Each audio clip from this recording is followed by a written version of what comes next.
안녕하세요. 급등주 다자와TV입니다.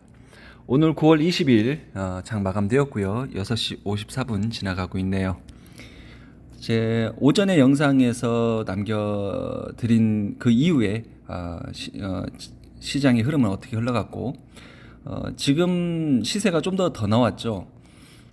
제가 310 풋 그리고 307 콜 가격들을 비교 분석해서 그 기준을 토대로 매매를 하게 되었다라고 말씀드렸고 지금 콜의 고점을 찍고 내려오는 쪽에 풋에 진입해서 근데 풋이 어디까지 갈 것이냐를 자 312 콜옵션에 물론 이제 콜의 가격을 이미 넘어섰지 않습니까? 콜의 가격을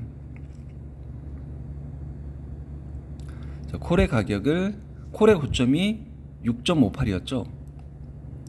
자, 6.58을 넘어서 추가적인 시세가 나왔는데 이럴 경우에는 바로 위의 행사가의 저가까지는 갈 것이다. 그 가격이 6.83이었죠. 6.83.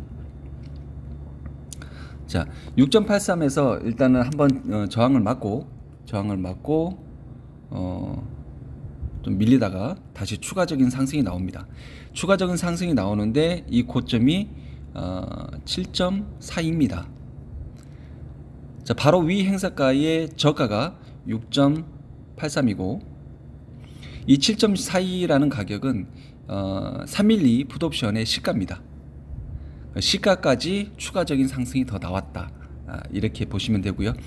보통은 하락하던 옵션이 상승했을 때 그 위의 행사가 저가까지는 올라갑니다. 그래서 저가까지 목표로 삼으면 되는데 풋옵션인 경우에는 가끔 시가까지도 올라가기도 해요. 그래서 지금 보면은 312 풋옵션의 자, 시가 7.42 시가 7.42까지 정확히 올라갔다 내려왔다 이렇게 보는 거고 저가 6.83을 일단 목표로 하고 추가적으로 60틱 정도가 더 나왔죠.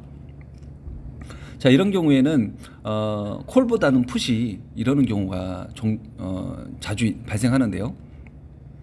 아직도 이제 하락장이다 보니까 콜보다는 풋이 시세가 좀 더 나오는 경향이 있습니다. 자, 보통은 바로 위 행사가 콜의 이제 상대방의 고점을 넘어섰을 경우 그 다음에는 콜의 고점을 비교할 게 없어요.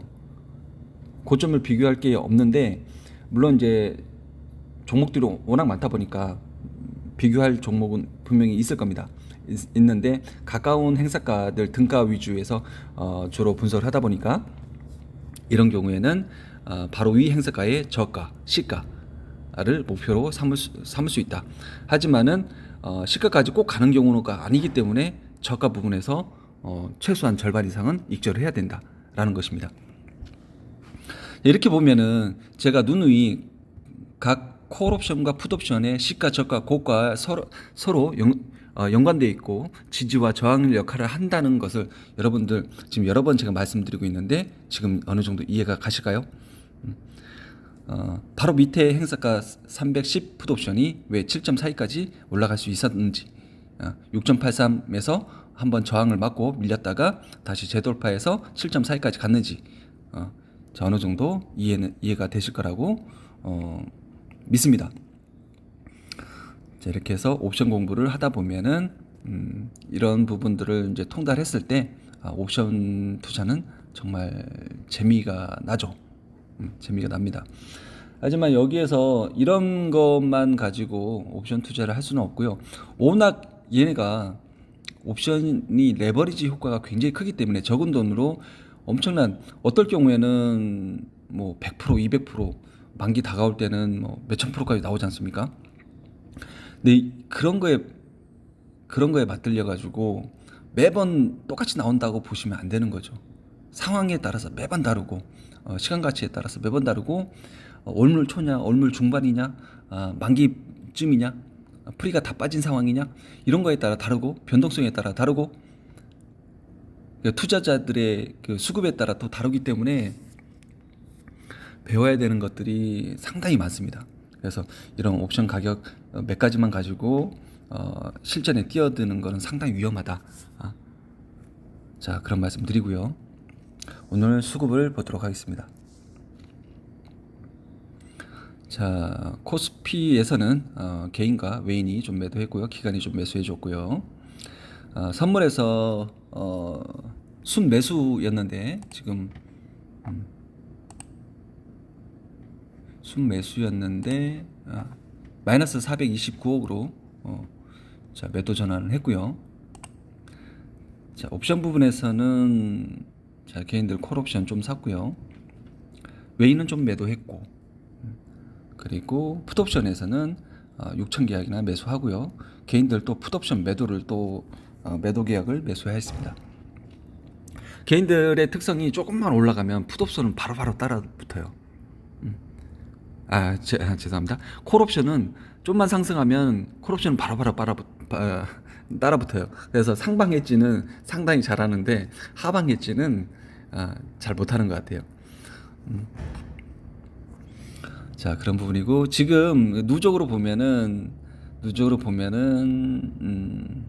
지금 외인들이 풋옵션, 외가 풋옵션을 아주 탄탄하게 쌓고 있습니다. 조만간에 크게 변동성이 일어날 수 있을 것 같고, 그 방향은 위보다는 아래쪽이 가능성이 큽니다. 수급에서 나타나는 그런 분석의 결과를 말씀드리는 거예요. 아직까지는 이제 콜은 아직 약하죠. 아직 콜은 약합니다. 지금 이제 내일부터 시작하는 수요일부터 시작하는 FOMC 회의에 따라서 지금 눈치 보기 지금 장세가 좀 펼쳐지는 것 같고요. 오늘도 크게 어떻게 보면 오늘도 횡보라고 보면 되죠. 횡보. 그리고 위클리 옵션 이제 이번 주 내일 모레가 위클리 옵션 만기이기 때문에 위클리 옵션의 수급을 꼭 봐야 됩니다. 매주 봐야 됩니다. 매주 봐야 되는데 위클리 옵션에서 개인들은 상방 포지션이고요. 자, 콜옵션 매수, 그리고 풋옵션도 매도.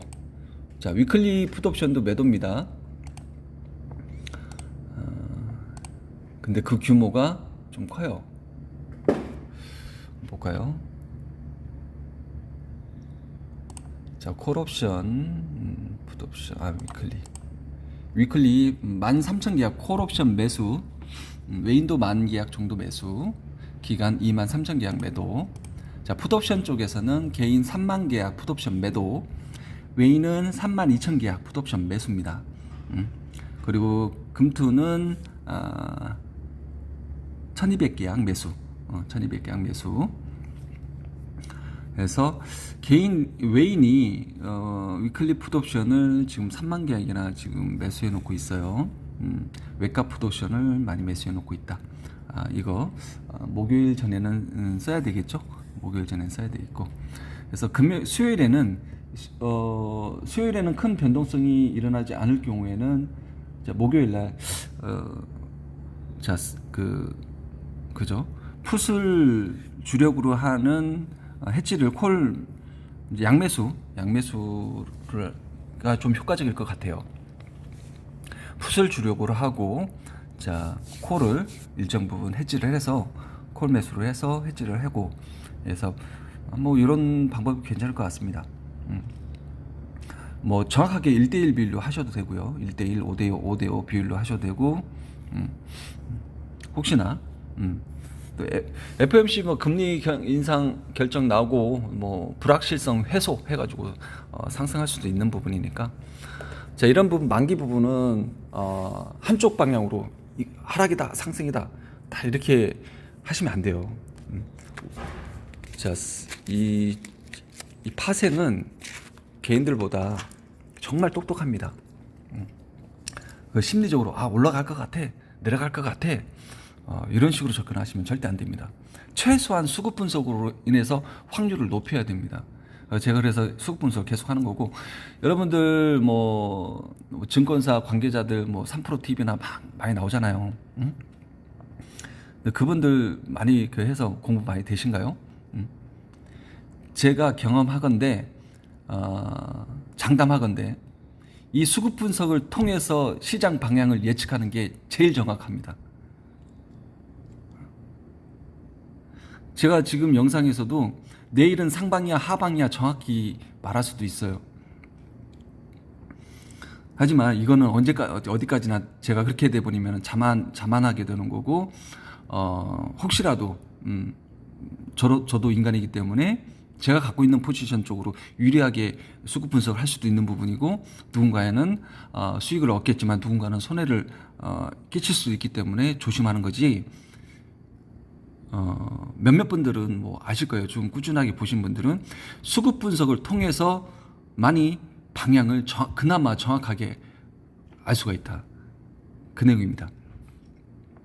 그러면서 옵션에 이런 각 콜과 푸드의 이제 시가를 잡는 옵션들을 매매를 함으로써 좀 더 확률 있는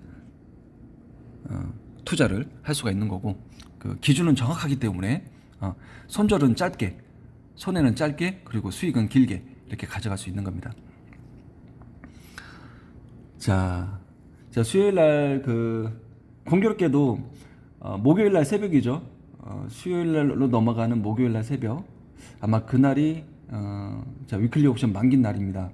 그러면 새벽에 목요일장이 열리기 전에 새벽 3시에 파월 의장이 연설이 있을 거고, 거기에 따라서 시장 방향은 결정될 거고, 그렇기 때문에 수요일 날 만약에 하시는 분들이 있다면 공부 삼아서, 연습 삼아서 하신다면 양매수를 한번 해보시길 바라겠습니다. 그리고 양매수는 만기 당일날 하는 게 아니라 그 전날 하는 거라고 말씀드렸잖아요. 그리고 뭐 중간중간에 평일에 휴일이 껴있거나 명절이 껴있거나 막 그럴 때, 그리고 이제 이벤트를 앞두고 있거나 이럴 때 양매수가 정말 효과적이다. 그리고 설령 한쪽이 망가져도 한쪽에서 보존을, 원금에 대한 최소한의 원금에 대해서 보존해주기 때문에 절대로 깡칠 일이 없습니다. 자, 그런 부분이고, 양매수 하고 나서도 수익을 어떻게 잘 챙겨야 하는데, 이것도 또 잘 못 챙기면 또 안 되겠죠. 자, 그 부분은 지금까지 그까지 설명드리기에는 시간이 많이 걸릴 것 같고요. 그 양매수에 대해서 전략들에 대해서 저기 설명하는 부분이 있을 테니까 뭐 그런 분들이 있다면 찾아보시고요. 자, 그래서 한번 제가 9월 초순에 양매수에 대해서 말씀드렸어요. 9월 8일이 백로네요. 9월 8일이 선물옵션 동시 만기였죠. 선물옵션 동시 만긴 날 콜푼 양매수 뭐 4만 계약 3만 계약 아침부터 이렇게 들어왔다. 이거는 잘못된 양매수다라고 말씀드렸잖아요. 그때가 아니라 수요일 날 양매수를 하던가, 그 바로 전전 화요일 날 9월 6일 날 양매수 하던가, 이렇게 했으면 7일 날 크게 먹었죠.